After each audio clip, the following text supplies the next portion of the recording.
I'm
right.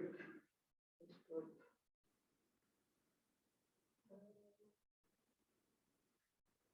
So you need to know the theorem, Jordan Ford theorem. The proofs are not so sure. But you need to know the statement so you can use it. Oh yeah, you need to, I mean, okay, yeah, you need to know generalized eigenvectors, the statement of decomposition. Yeah, I don't know. Let's see. So we mentioned last time that Spherical theorem says that for diagonal maps, you can split your space into this.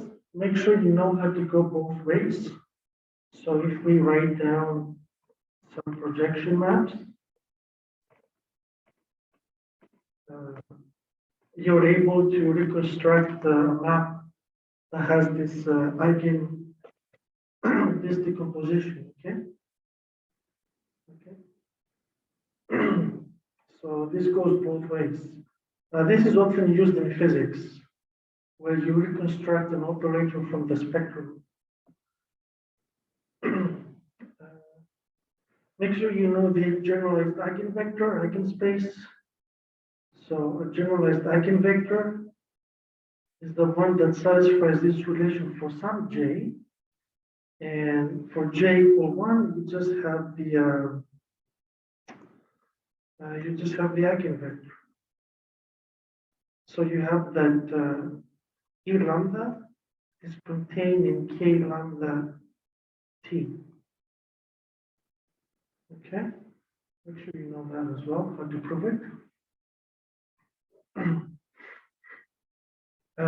Last time we proved that the generalized eigenspace has a very specific form that it's basically just this kernel.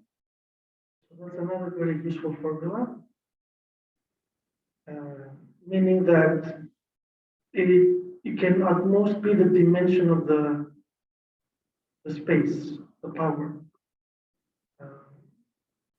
And this was a general fact for nilpotent maps. So, okay, so that's one thing. And now let's do some examples. This is an operator, C3 to C3, complex vector.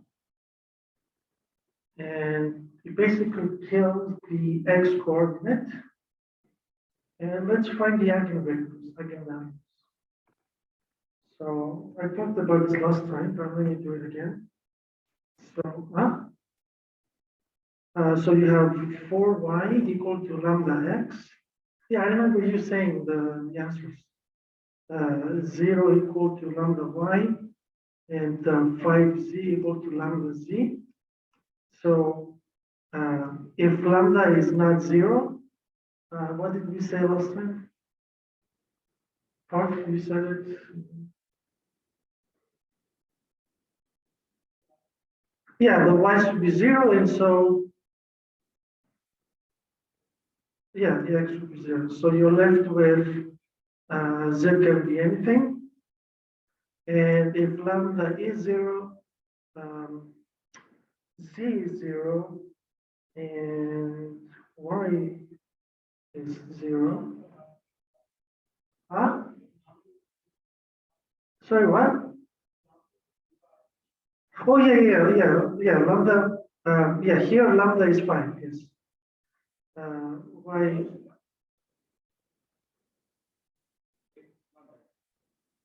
What? No, it has to be because this guy is 0. 4y is 0. Yeah. 4y is 0, and x can be anything. And so from here you get 0, 0, 1, and 1, 0, 0. This is the guy for 0. And this is the guy for E5. Okay? All right. But that's not all we want. We want to find the generalized. And yeah, lambda 0, 5. And we just talked about this. This is 0, 0, 1.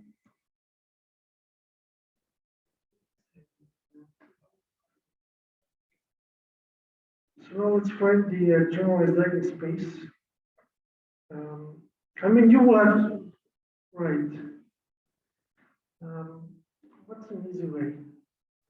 Anyway, so in general, we'll talk about this week. The way you find the generalized is you start with the kernel element, and then you keep acting on it. So, so you have V1 is 1, 0, 0, and then still we're trying to find K0T. So you start with this, and then you act with T minus 0I on V1, okay? And for K5, you do the same thing. You start with V2, which is 0, 0, 1, and then you act with T minus 5I V2. And that gives you all the elements. I mean, we'll explain all this stuff. I'm just looking way ahead when I know how to generate the basis for the generalized eigenvectors. And it's basically successive powers of these guys. Okay, so once you keep doing that, you obtain but let's do it by hand here. So what I'm going to do now, I advise you not to do, because it's much easier to compute the stuff I'm doing here. But since you haven't learned that yet, let's do it the brute force way. The brute force way is that we just learned that K0T is equal to the kernel of who? Huh? The what?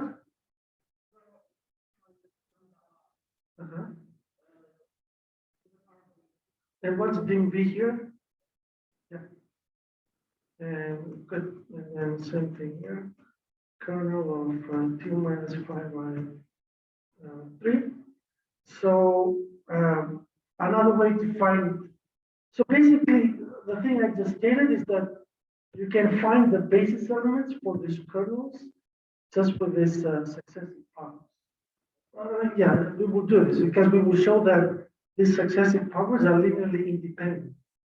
And there's 3 of them, and they're inside the kernel. So these are, yeah.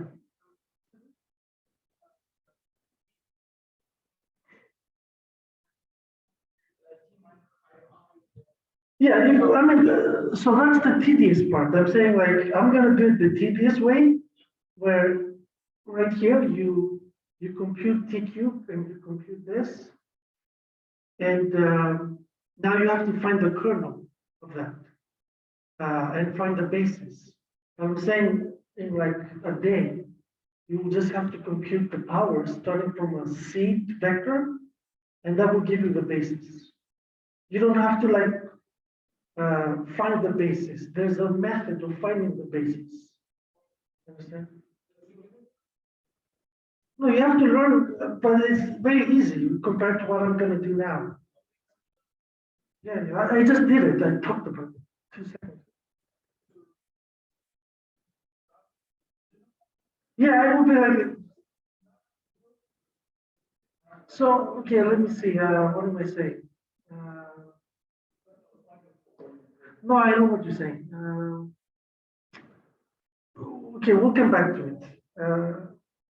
Yeah. We'll come back to it. Anyway, so you act on this vector, you get this guy, and now you want to find when is it 0, 0, 0. Okay, so you want to find all the places where it's, I'll do it here before I go to the next slide. So, and same thing for this guy. So the first guy gives that z is 0, right? And this guy gives that y is 0 and that x is 0. So can someone tell me what's the basis for the kernel of T3? It's the span of who?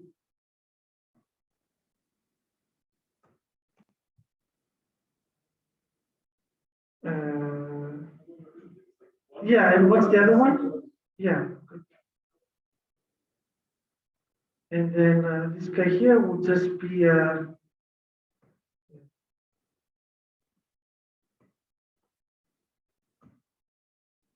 so these are the generalized eigenvectors.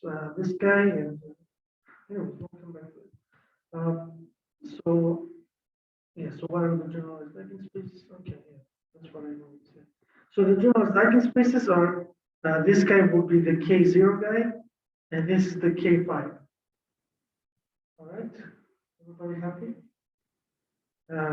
So this is one way you can find it. You just go to the dimension of the space, find the kernel, and then find the span. And yeah.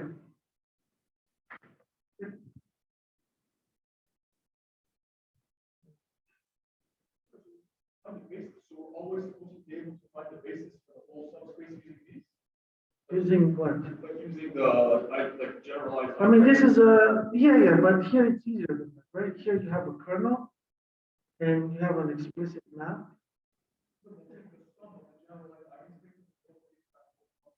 Oh yeah. We're gonna prove that. Yeah, that's a nice result. You don't need that kernelizable. Yeah, exactly. Oh, beautiful. Yeah, you're right. So C3. Yeah. So C3. Just by what we just did, it was exactly the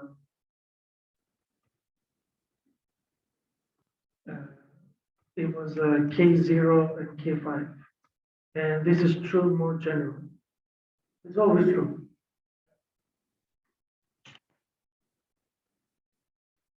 So to prove this stuff, you have to start with their independence.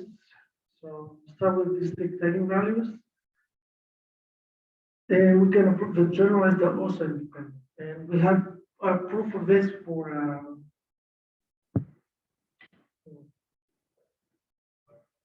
for eigenvectors. Right? So this was true for eigenvectors. Let's prove it for generalized eigenvectors. Oh, any question from the chat?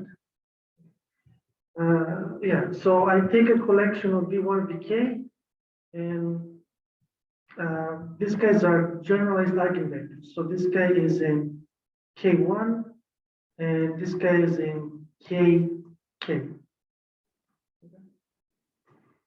Meaning that T of minus lambda I to some power j of Vk is 0, or some j. I don't know what the j is.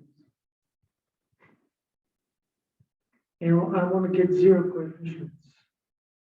And we're going to start with A1. Yeah, so what can we say about this T minus lambda I in VBI? What is it equal to?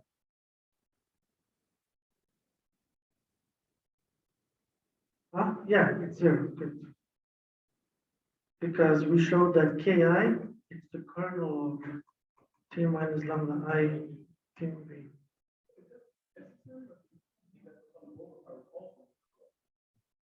Yeah, but we proved that last. I mean, we proved it. We proved that this is exactly equal. I mean, they are. So one is a subset of the other. And you can have lower powers, like.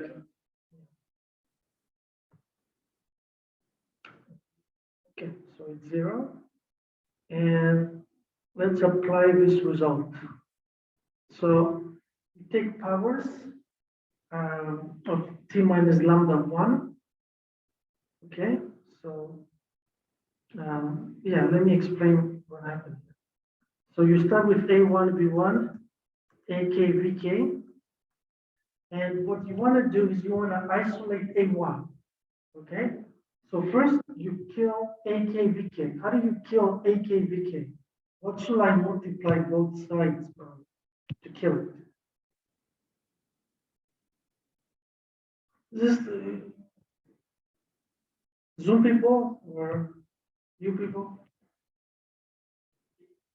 Huh? Which transformation?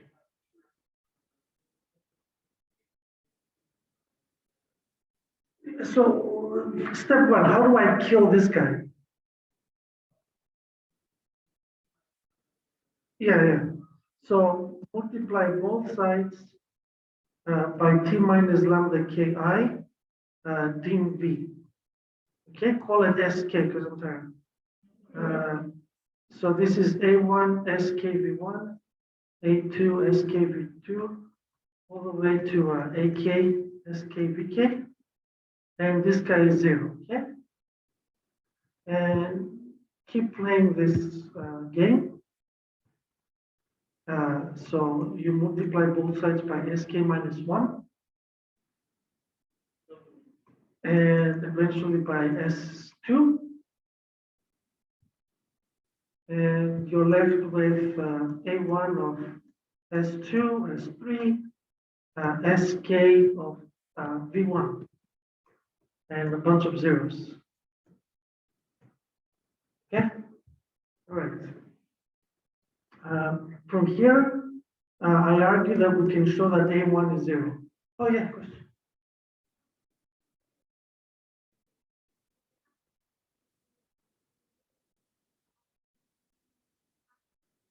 Right. So we could. Okay, let me see. Ah. So,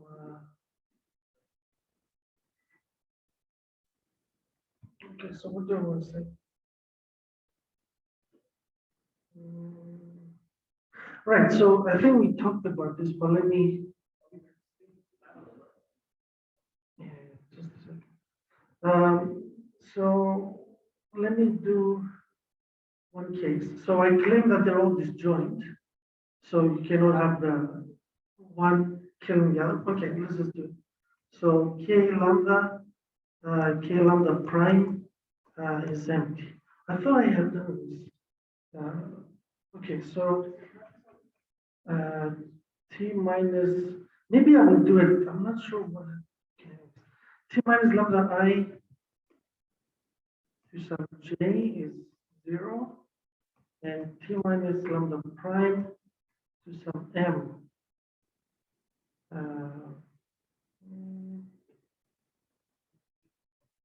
Yeah, yeah. It could be here. Okay. Can probably take the same power dV. Oh, so just a second. And then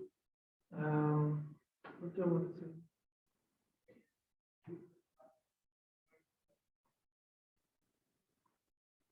We haven't proved that.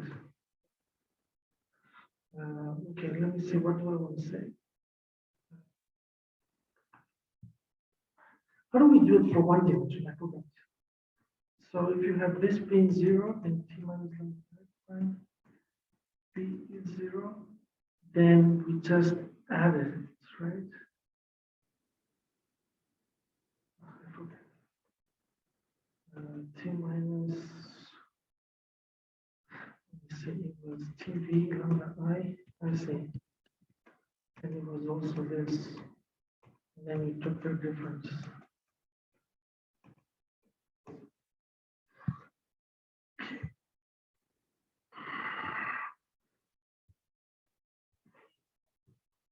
I thought there was an easier proof, because the one I'm thinking it's overkill. Wait, didn't we prove this? No. I see.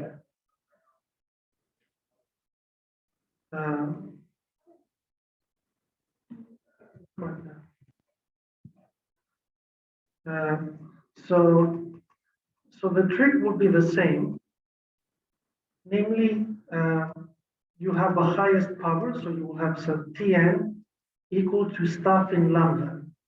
I mean, this is like death, but so we have, yeah, we're gonna have some AK, and it will be some crazy. I don't want to like. I can't believe this is so hard. I think I have a better proof. I'll come back to it because this seems ridiculous, and it's like it's crazy. But basically, you will have the same guy equal to the same thing. There's no A. It doesn't matter. We'll do it later. Lambda prime k Tn minus kv, and you do the same trick where you group them together. So you have ak lambda k minus lambda prime k and Tn minus kv, and yeah, and from here you use that. You will have the same issue. Lambda prime k being 0 and v 0. So it will go term by term because this will be a polynomial. Yeah, let me not do all the, I mean, so it's a polynomial in Keras.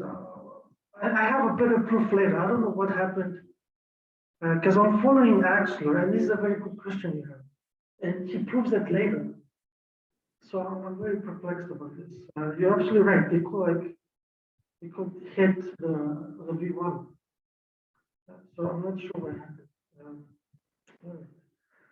So yeah, they're disjoint, and we're gonna prove this later. Okay, I'm sorry. Yes.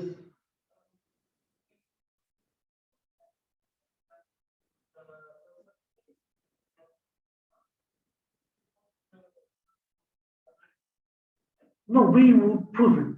We will prove it. Yeah, yeah.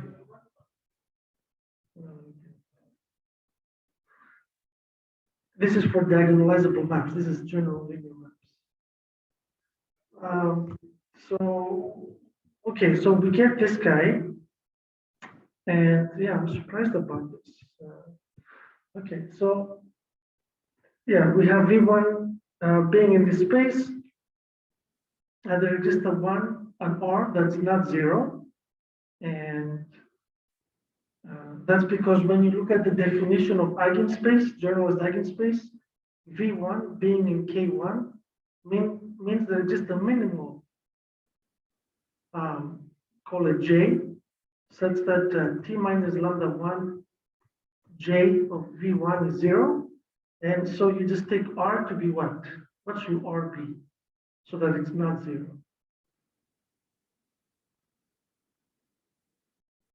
Zoom people, what should R be so that it's not zero, since this guy is the minimum one? No, wait, I used all the keywords. Yeah, okay, thank you. So you take, exactly, thank you, Sashwat. So the answer here is J minus one, and it would be not zero. So, yeah, so you multiply both sides by the guy that's not zero.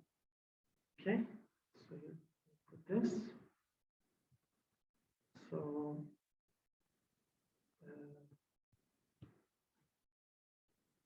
yeah, so what do you want to say?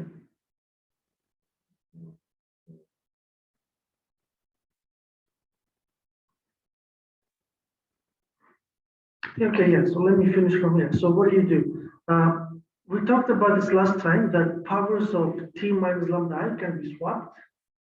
So you have A1, t minus lambda 2, team V, let me call it N, and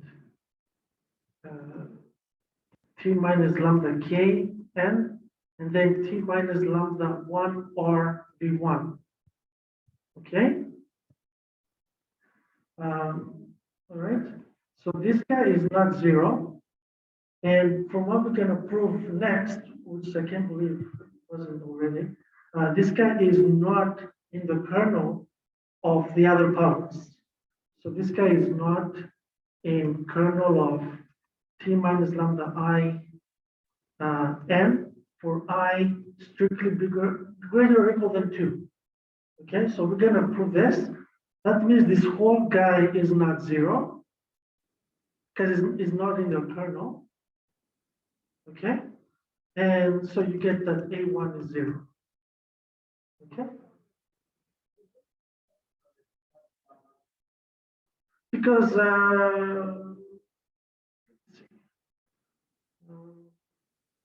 you just, maybe he's not assuming disjoint, he's sort of proving it.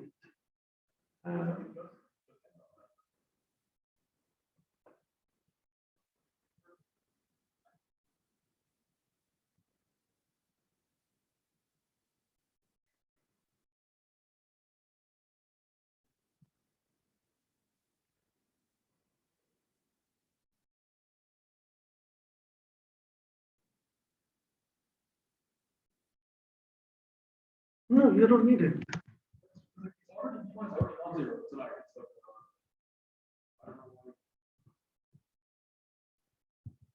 And let me just follow what he did. Yeah, I'm not sure what the logic is. I mean, right. Okay, let's be careful.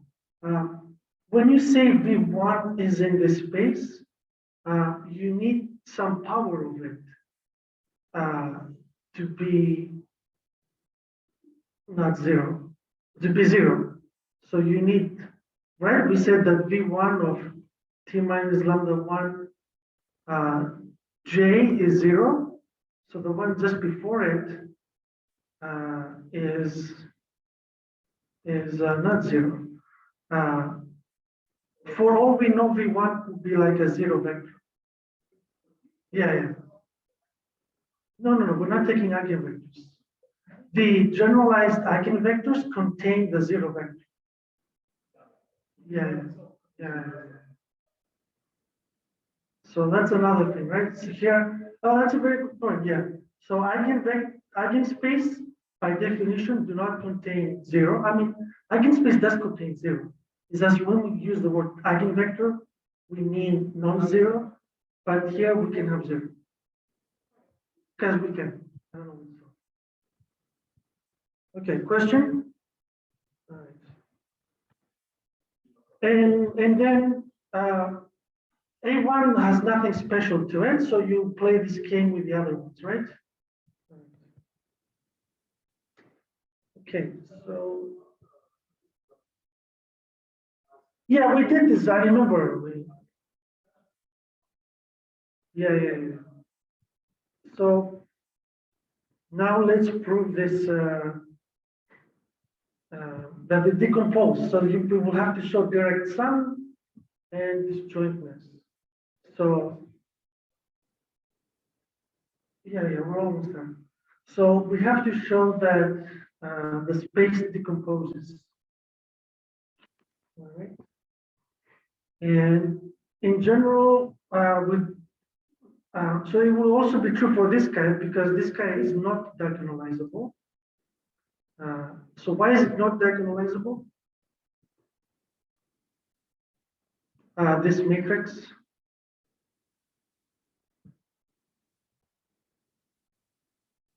Why is it not diagonalizable? Why? Can I get a quick answer? Yes. Oh no, like why is it not?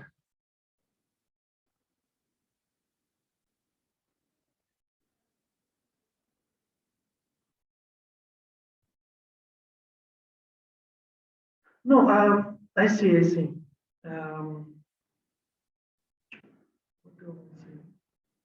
Well, I think even over complex, right? It only has one eigenvector. Not like, am I wrong?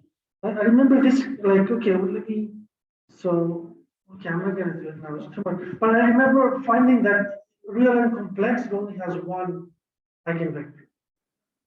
And the dimension of the spaces are two, so you have a strict subset of the E lambda. Yes.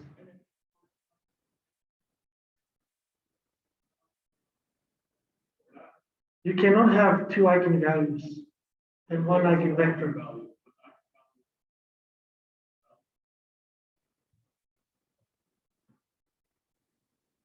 Okay, so, but this matrix will satisfy this relation. So it has generalized eigenvectors. Right. Let's prove it by induction. So why is dimension one immediate? That you can write V as k lambda one. I mean, it will just be one guy. So why is this immediate in one dimension? And I think this is yeah. Why is it? It's actually a nice question. Why is it immediate that you can write V as the generalized eigenspace of some of this map? Take some thinking. I'm not sure. And this is complex. You have to use complex. It's false for reals. So what's the main difference between reals and complex? Zoom people? Just think about it and then, well, yeah. Zoom people, do you know? Do you know?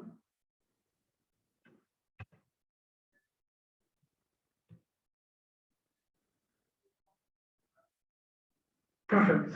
So the solution is that you take the map T and you take its characteristic, has at least one root, lambda one.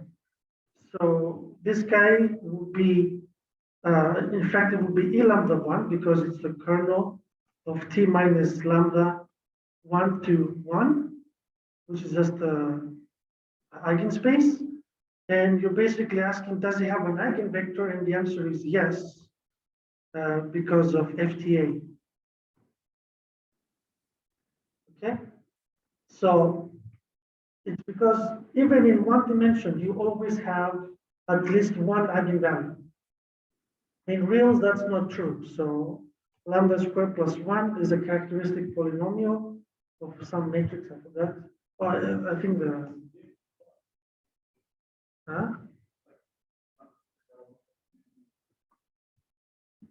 Okay, wait. I don't know. I will have to think, but. Yeah, we here we mean complex scalars. Yeah. Yes. So what?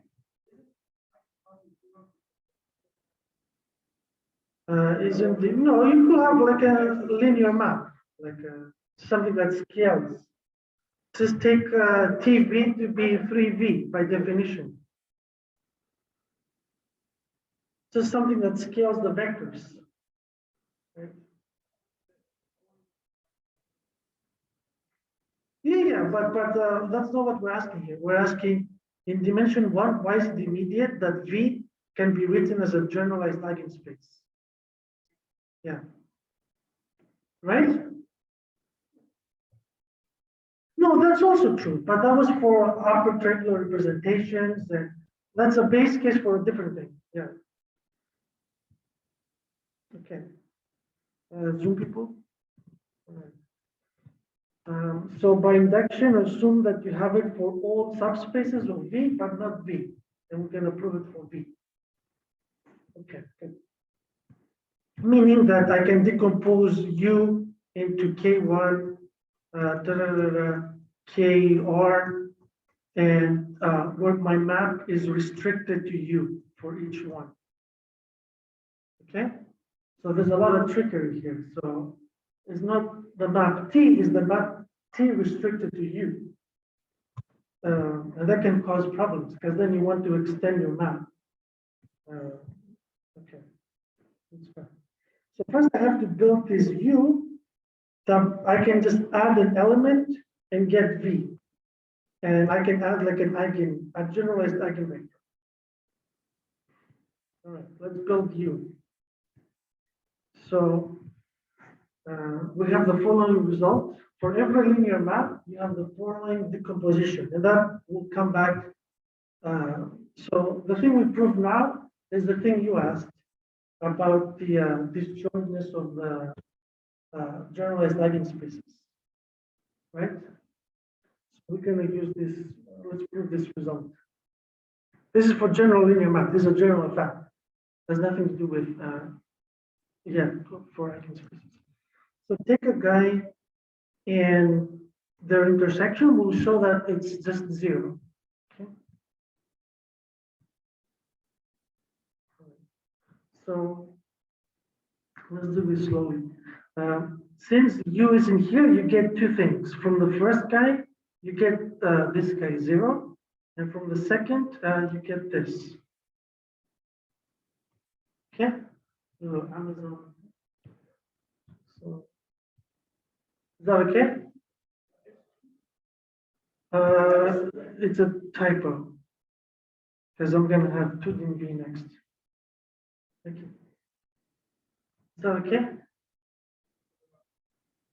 Do you understand why I wrote? There's nothing, I'm just saying what these definitions mean. First definition means that when you act with this S and B, you're 0 because you're in the kernel, but you're also in its image. Yeah.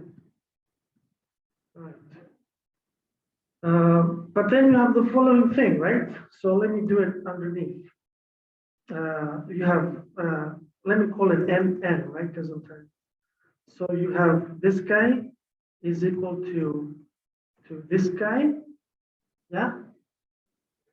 And this guy is what? Yeah, it's V, which is what? 0. So you get that this guy is 0. And can you prove me from here that S and W is 0? I can show you the proof, but I'm wondering. Actually, I have the question here. Yeah, so why do you get that this guy is 0? So you know that S of 2n is 0. How does this imply that this guy is 0?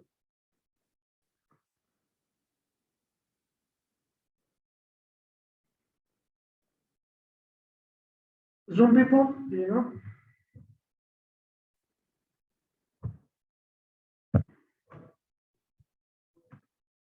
Decompose one.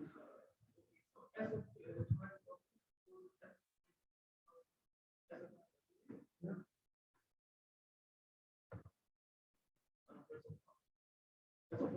Sure, yeah, I can do it.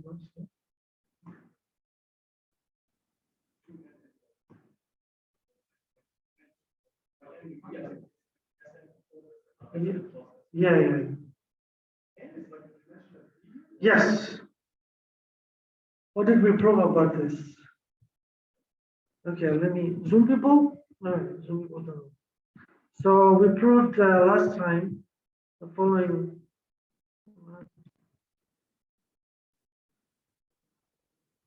Huh? So we proved that the kernel of Tn is exactly equal to all future kernels.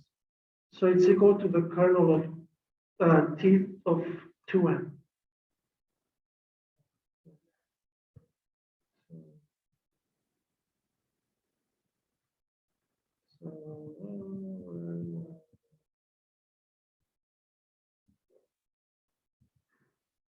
So that means, yeah, so kernel of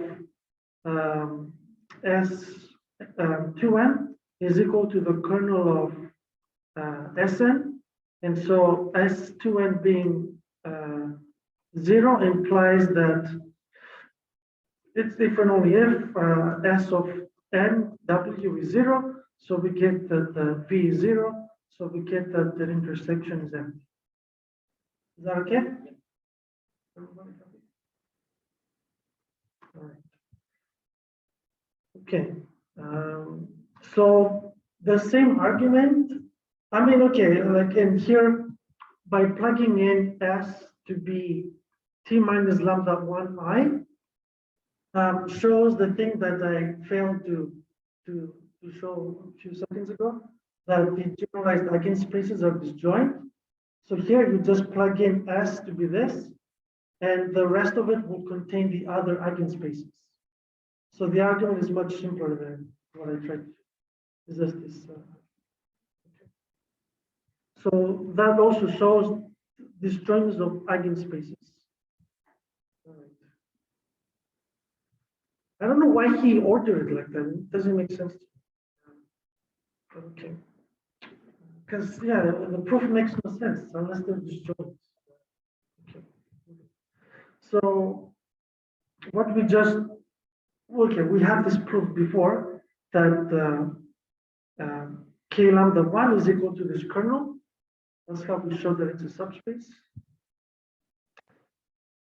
And in other words, the thing we just prove over here translates to this, right? Because we just replace the first guy by this. So I showed disjointness here. How do I know that it's exactly V?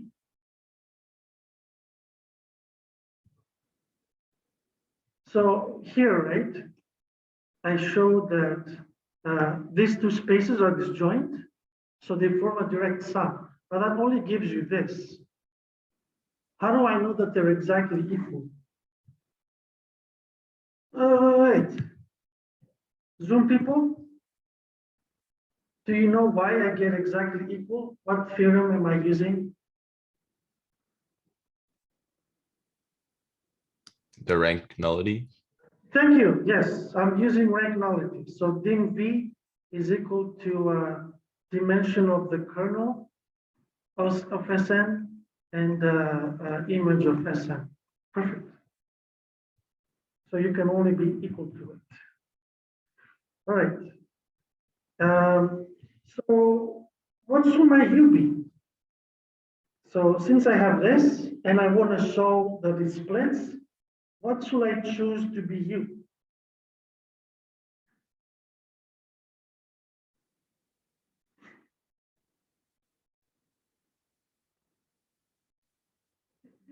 Yeah. Yeah. So U should just be the image of S because you already have a decomposition into eigenspaces and you got the first part.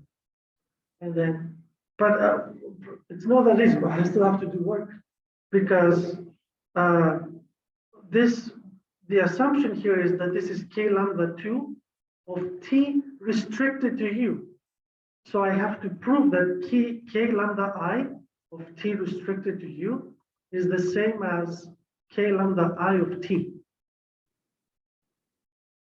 This is not obvious at all.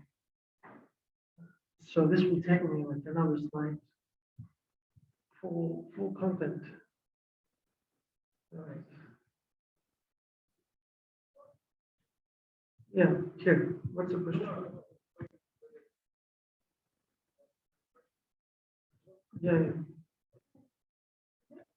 For the image of Sn, isn't it the sum of K lambda to N? Of which map? Uh, Of the restriction.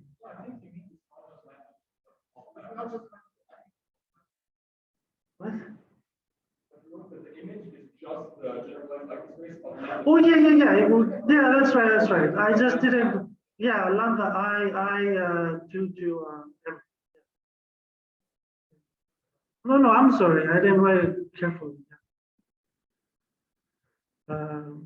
All right, so by induction, exactly, we have that U is this guy. Okay. All right. And so to finish, I have to replace all these guys by T. And it's not obvious. I wish it was. Well, that's math. You have to do all the technicalities. So we have to prove this result. Okay. One direction is immediate. Can you guess why this direction is immediate? Because it's till T. So let's see. So what is that saying? It says take a V in here.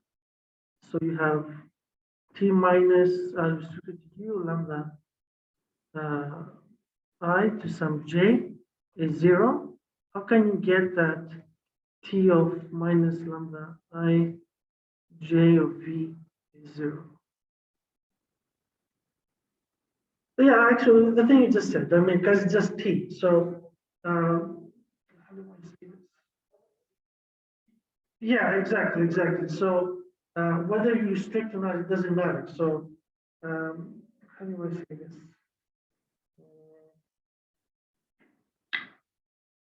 What's a nice way to say it?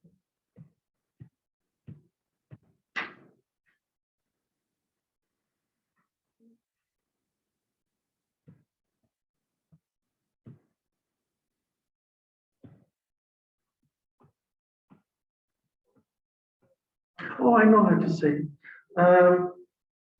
This guy over here is 0, so the same is true for the power. Okay. Well, because like the identity on U is the same as the identity on V. Yeah, and then you can go here. Yeah, which is basically what you said. I just have to include the identity.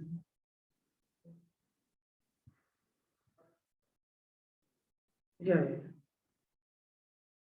All right. So now we take a guy like this, and I have to show that when you restrict your map, then you're still 0 for some problem. And this is tricky because you don't even know if T is able to act on it. Because the input of T restricted U is only stuff from U. That's why this is obvious, because T takes both U and V. It takes everybody.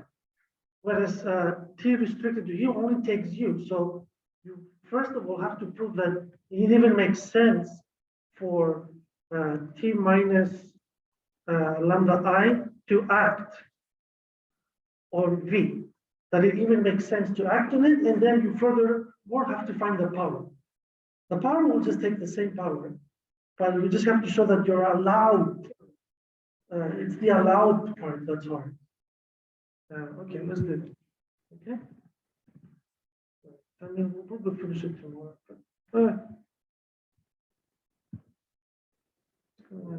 Jeez.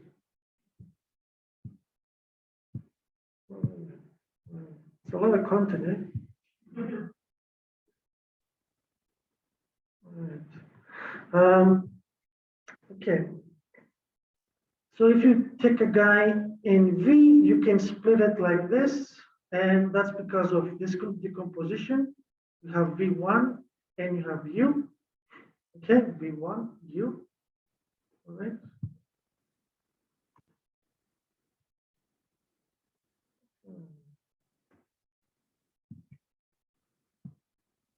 Okay. And all right, fine. And then this K stuff splits like you can see here. Anyway, I'm not going to try and understand. And okay, what's my question? Oh, now everybody's back. Welcome.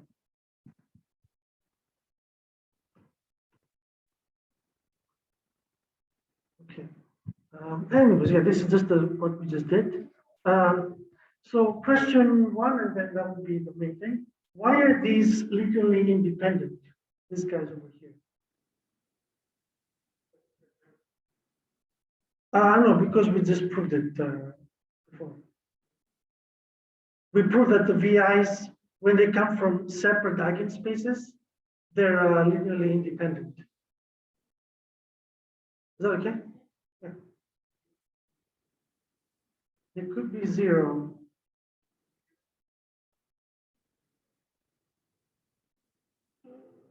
Let's see what you want to say.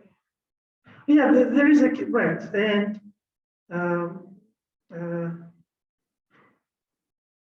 yeah, we'll come back to this. Let me just do it for non-zero, because 0 is immediate.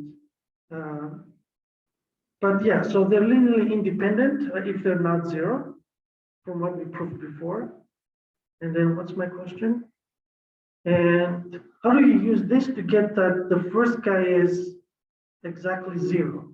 So you have a V in K, and these guys are in the Ki, and they're linearly independent. How to use Li to get that V1 is forced to be 0? Okay, let me finish this argument because you have to go. So the bit, no. So you have V is V1, blah, blah, blah, blah, blah. There is a VK among them, like a tilde, from the same space, and then VM. And this guy is also in VK, in KK. Suppose they're the same element, then they cancel out. If not, you group them together. So you have V1, V2, V tilde, V together, and then VM, all equal to 0. But they are all from generalized eigenspaces, right? This guy is in K1, K2, KK, right? The difference is still in KK because it's a subspace, KM, and we just proved that they're Li, but they're equal to 0, and that can only happen when they're all 0. And VM is 0. But all we wanted was this. And since V1 is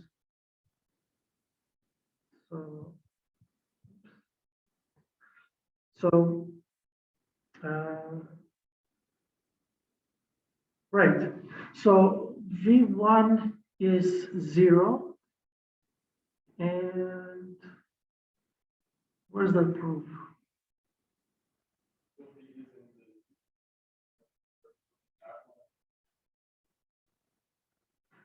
Yes, exactly. So that was the hard part.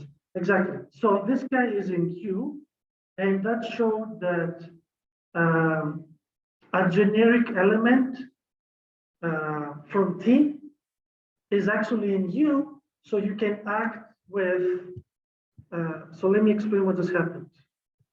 We have V is equal to V1 and stuff in U. We showed that V1 is 0, so V is U. So now you can act with this T minus lambda I J on V. I'll put K here. Yeah. Okay? Because V now is in U, so you can act on it. Right? And then you just take them to be the same. Anyway, so you take the same power and it will be 0 as what you needed for this guy to be 0. Okay? All right, thank you.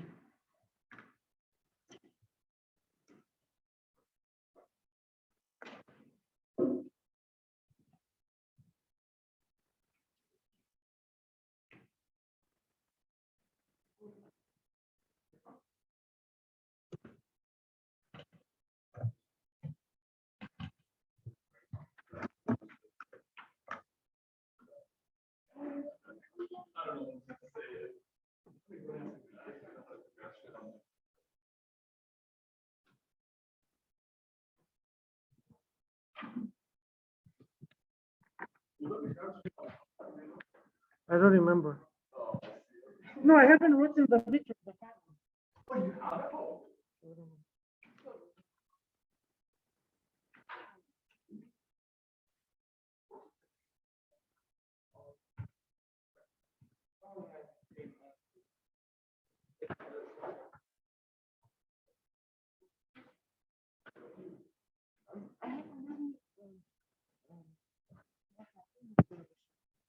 Whatever.